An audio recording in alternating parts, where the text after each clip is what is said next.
Welcome to Common Sense. I don't usually do two videos on one night. I'm actually pretty shy about making videos, but there is one other issue that I think it's very important to talk about, and that's this proposed definition of sex as something that's determined by looking at somebody's genitalia at birth, and that if there are any conflicts, what should be done is a DNA test, which will show the chromosomes. And this, I think, is very problematic. And I'm going to try to present both sides pretty fairly, but I am a little bit biased on this issue. I will tell you in advance. You know, the way I see it, this problem is coming out of a fear. And the fear is that a girl, little girl, young lady, woman is going to end up in a private place that's meant only for women, meaning a locker room or a bathroom, with somebody who is physically looks like a woman but has male genitalia, and that some sort of sexual abuse is then going to occur. I mean, I don't think this is coming out of a general fear of transsexuals. And I don't like the word transgender. I think transsexual is the appropriate word. I don't think it's coming out of a general fear. There may be a religious part of some people that say people shouldn't change their sex, but we live in a country where we're supposed to separate church and state. So I think that's not an issue. And I also think that we should acknowledge, if we're using common sense, that there are surgical methods to change genitalia. So I think it's probably realistic to say that this is everybody's main concern, is that somebody is going to end up in a female place with male genitalia and sexual assault or sexual exposure, whatever is going to occur. There are people who start out as women who become men. I don't hear a lot of concern about that. I don't think people are generally concerned about that. I don't think guys are concerned about that. So I think we need to look at this proposed definition and look at that fear. And the first thing I would say from a common sense perspective, how many times have you personally, you the person watching this, ended up in a restroom and observed somebody's genitalia? I mean, in the ladies' room, there are stalls. Women don't just get naked in front of the sinks. If they do, I don't know about it. I haven't seen it. But I think it's something most people would probably not feel comfortable doing. Maybe they might change their clothes, but they probably would go into a stall and do it. I don't see kids peeking over the tops of the stalls or leaning under the stalls. I just don't see, even in the men's room, guys have urinals, but I can't remember any time I've ever observed anybody's genitalia at the urinal. Guys don't look. It's not cool to look. And if you do, people get really weirded out, and you probably could get beat up or something pretty bad could happen to you. I would be just as worried for people that have female genitalia become male and end up in the men's room, but they're going to use the stalls, and guys don't peek in the stalls. So I don't think this is an issue. I think the biggest place this is an issue is when people transition, whether it's at school or it's at work. So people know, or they think they know, what's in that person's pants. And then they see them in the restroom and they have this idea that the wrong genitalia are in their room. And so there's a sense that we need to have some, legislation that's going to address this. But the reality is, most people, if you've met somebody transsexual, you probably don't even know it. You could have met dozens of people that were transsexual and just not even know that they are. I have a friend who became a man, and he went outside for a smoke break. It was at a place that wasn't his normal place of work.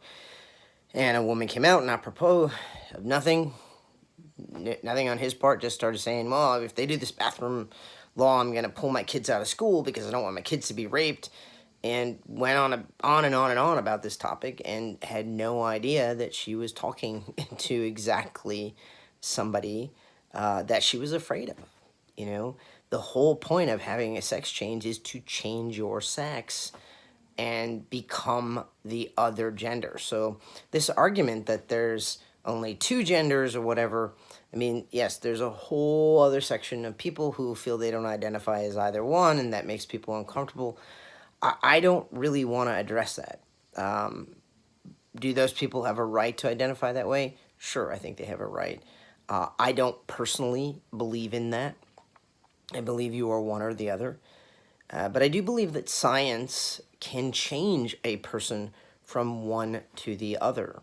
So the biggest issue is with people feeling uncomfortable, knowing that there's somebody who doesn't fit in that space that's just been allocated for that gender, whichever that gender particularly is. I think the problem is this is very short-sighted, because the majority of people, they transition, but then they move on. So if you think about a person who's transgender in their life, majority of people that they meet or see them randomly in a public place don't know that that person is transgender and therefore don't feel uncomfortable. And so I think if the country is at a place where they want to say, look, we want a little more clarity. You know, we don't feel, comfortable when people are transitioning, then let's make rules about that.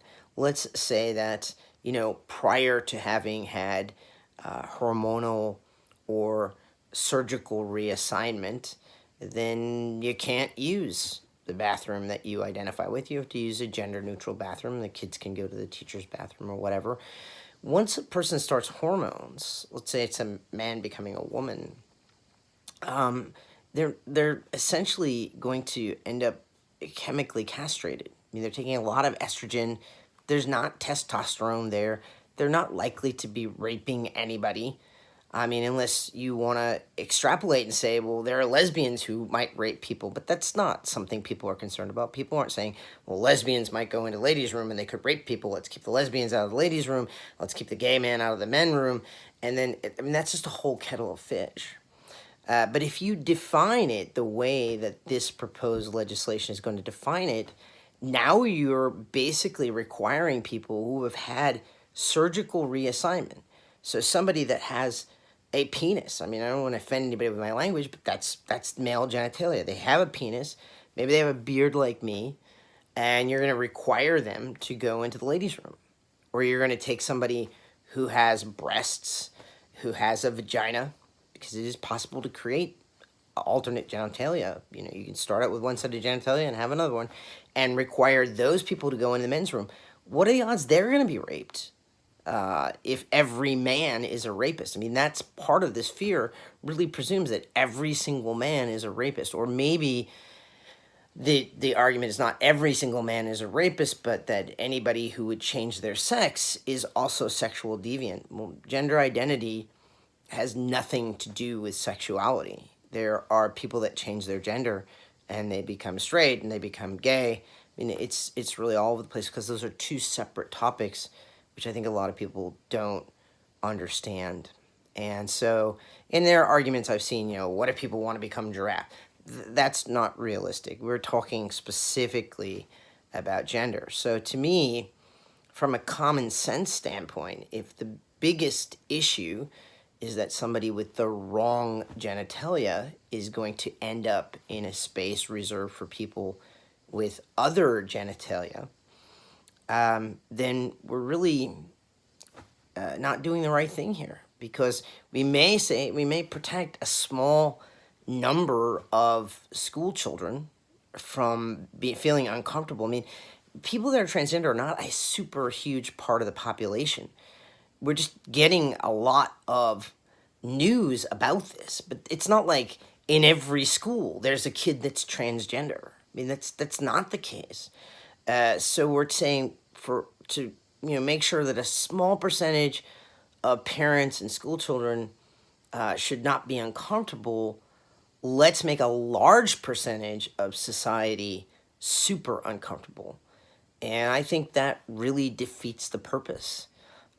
You also would then be revoking the credentials of people that are transsexual, that have gone through a lot of surgery and jumped through a lot of hoops to get that documentation and putting it back in. I mean, can you imagine somebody who looks like me, who has my genitalia, having a passport that says female and traveling to another country? I mean, how much risk would you put that individual in, simply because we don't want a very small amount of school children to be uncomfortable, who, frankly, I mean, my impression is the kids themselves don't really feel uncomfortable.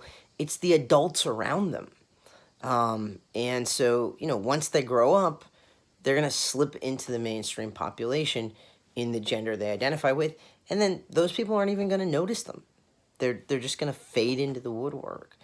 So I think from a common sense point of view, I'm not sure that this move makes sense based on what I feel. And please feel free to correct me. But I really think that that's the main fear that people have.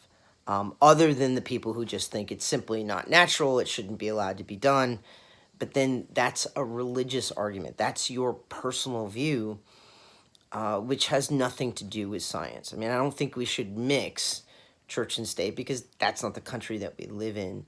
So whether I agree with somebody changing their sex or I don't, whether I agree they're born like that or it's a choice they make, I mean, we can't really go into that. I mean, so what's to say that I don't agree with somebody getting a nose job and now we want to have legislation about people who have a nose job? I mean, it's way too much of a slippery slope. So I hope that when you think about this, proposed definition that's coming out, you think about a huge picture and not just these isolated incidents of whether or not this person that's under 18, that's artificially stuck with a bunch of people, is going to make those people uncomfortable. I mean, realistically speaking, whoever you are watching this video, how many of your friends from grammar school or high school do you keep in touch with?